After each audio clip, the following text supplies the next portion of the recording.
कैसे हैं आप सब।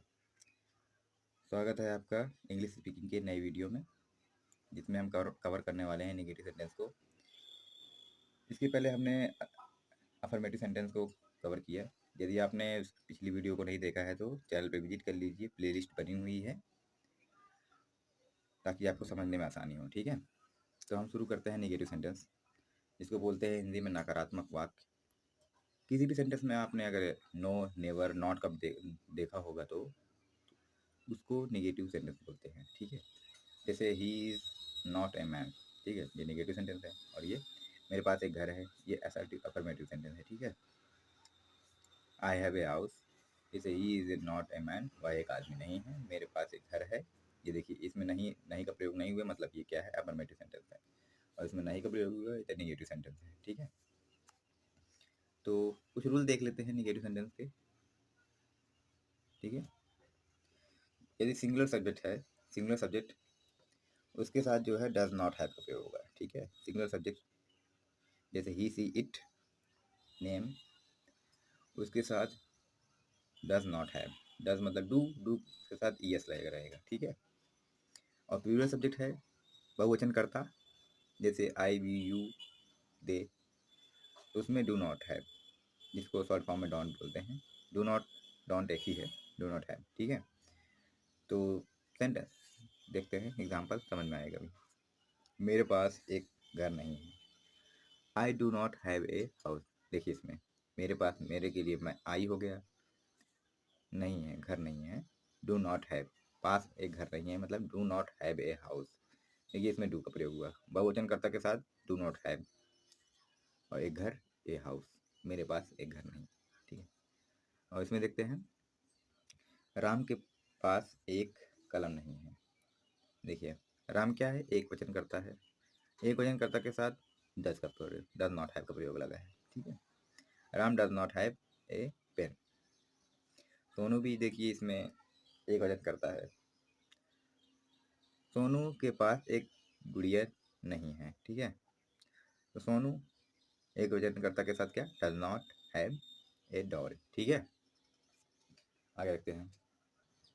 तो इसमें डू का प्रयोग ज़्यादा हो रहा है, तो हम डू के फॉर्म देख लेते हैं। डू मतलब होता है करना। ठीक है, डू मतलब करना, इसके फॉर्म में अगर डू मेन वर्ब है तो इसके 5 फॉर्म दिखाई देंगे। ठीक है, 5 फॉर्म। ठीक है, तो डू जानते हैं आप, अभी देखा आपने, डू जो है बहुवचन प्लूरल के साथ इस्तेमाल होता है। ठीक है, ये मेन वर्ब का फर्स्ट फॉर्म है, और डिड जो है सिंगुलर प्लूरल दोनों में इस्तेमाल होता है।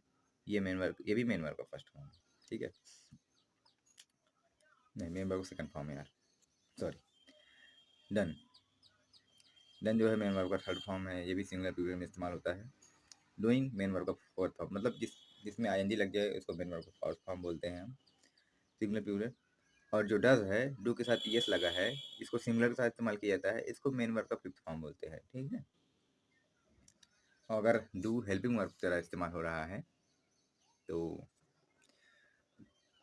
देखते हैं इसमें, डू जो है प्लूरल है, प्लूरल जो है उसके साथ मेन वर्ब का फर्स्ट फॉर्म रहेगा, और डज जो है सिंगुलर रहेगा, उसके साथ मेन वर्ब का भी फर्स्ट फॉर्म रहेगा। अगर हेल्पिंग वर्ब है तो इसके बाद मेन वर्ब का फर्स्ट फॉर्म ही आएगा। ठीक है, तो हैव जो है ये मेन वर्ब का फर्स्ट फॉर्म है, इसका मतलब रखना होता है।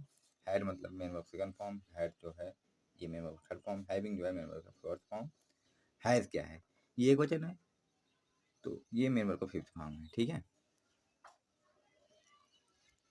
तो यहाँ पे जो हैव है सेंटेंस में प्रयोग हो रहा था, ये मेन वर्ब का काम कर रहा था, और जो डू है वो हेल्पिंग वर्ब का काम कर रहा था। ठीक है, जैसे देखते हैं एग्जाम्पल में, Suresh does not have A bed. Suresh जो है सब्जेक्ट है, और डज नॉट जो है हेल्पिंग वर्ब है, और हैव जो है इसमें मेन वर्ब का फर्स्ट फॉर्म है। ठीक है, समझ रहे हैं, आगे देखते हैं। तो अब हम देखते हैं इम्परेटिव सेंटेंस, जिसको बोलते हैं आगे सूचक वाक्य। ठीक है, निगेटिव सेंटेंस हमने देख लिया, कुछ नहीं है, बहुत आसान है वो, इंपॉर्टेंट ये है इम्परेटिव सेंटेंस। ठीक है, इम्परेटिव सेंटेंस में आगे सूचक वाक्य में देखिए इसमें क्या दिखाई देता है, it shows order, request, advice, command, suggestion, etc। ठीक है, और हम इसको आइडेंटिफाई कैसे कर देंगे, how to identify an imperative sentence. तो देखिए, अगर किसी सेंटेंस में मेन वर्ब का मतलब कि किसी सेंटेंस की स्टार्टिंग में मेन वर्ब का फर्स्ट फॉर्म है, उसके बाद ऑब्जेक्ट, उसके बाद अदर वर्ड है, या फिर दूसरा दूसरा क्या है, प्लीज़ या काइंडली का इस्तेमाल हुआ है, जैसे जिसमें रिक्वेस्ट अभी आपने देखा, ये दिखाता है order, request, advice, command, suggestion, ठीक है।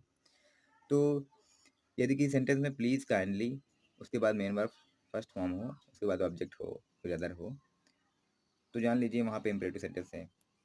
और यदि किसी सेंटेंस में डू से स्टार्ट है, उसके बाद मेन वर्ब का फर्स्ट फॉर्म है, फिर ऑब्जेक्ट है, फिर अदर है, तो भी वहाँ पे इम्परेटिव सेंटेंस रहेगा। और यदि किसी सेंटेंस के स्टार्टिंग में लेट का प्रयोग हुआ है, लेट के बाद ऑब्जेक्ट, फिर मेन वर्ब, फिर प्लस ऑब्जेक्ट, ठीक है, तो यहाँ पे भी इम्परेटिव सेंटेंस का इस्तेमाल हुआ है, ठीक है। और यदि किसी भी सेंटेंस में रिक्वेस्ट, एडवाइस, कमांड मतलब कि ऑर्डर, सजेशन दिया हो, तो जान लीजिए वहाँ पे इम्परेटिव सेंटेंस है। अभी सेंटेंस से हम समझते हैं, ठीक है। ये सब बेसिक है, आगे हम एडवांस में चलेंगे। तो जैसे इसमें देखिए प्लीज़ हेल्प मी, यहाँ पे प्लीज़ का प्रयोग हुआ है, ठीक है। और यहाँ पे let me speak the truth, यहाँ पे देखिए लेट लेट का प्रयोग हुआ है, तो यहाँ पे इम्परेटिव सेंटेंस है। डोंट क्राई मतलब यहाँ पे देखिए डू का प्रयोग हुआ है, don't cry. Open the door, यहाँ पे देखिए मेन वर्ब का फर्स्ट फॉर्म है, फिर उसके बाद ऑब्जेक्ट है, ठीक है। डू लर्न योर लेसन, यहाँ पे भी देखिए डू के साथ स्टार्ट है, तो जान लीजिए यहाँ पे इम्परेटिव सेंटेंस है। आगे अलग एग्जांपल देखते हैं। तो कुछ देखते हैं सेंटेंस जो आमतौर पे इस्तेमाल किया जाता है। दरवाज़ा खोल दो, ठीक है, ओपन द डोर। देखिए यहाँ पे मेन वर्ब का फर्स्ट फॉर्म इस्तेमाल है, तो यहाँ पे इम्परेटिव सेंटेंस है। तो दरवाज़ा खोल दो मतलब क्या समझ में आ रहा है, ऑर्डर दे रहा है, ठीक है। इस सेंटेंस में ऑर्डर आया है। खिड़की खोल दो, इसमें भी ऑर्डर है। शट द विंडो जिसको बोलते हैं। यहाँ आओ, कम हियर, ये भी ऑर्डर है। वहाँ जाओ, गो देयर, ये भी ऑर्डर है। मेरी सुनो, listen to me, order.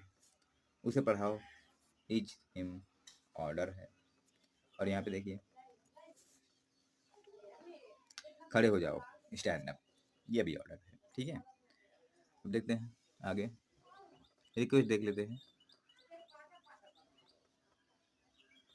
Request जैसे किसी सेंटेंस में, जैसे हिंदी में तो कृपया लग गया है, और अंग्रेजी में प्लीज़ का इस्तेमाल हो तो समझ लीजिए वहाँ पे रिक्वेस्ट है, ठीक है।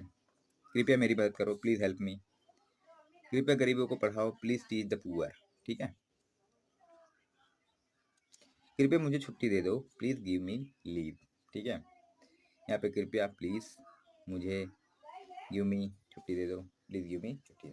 इसमें देखिए प्लीज़ के बाद मेन वर्ब का फर्स्ट फॉर्म आया है, फिर इसके बाद ऑब्जेक्ट है, फिर देखिए ऑब्जेक्ट है, ठीक है।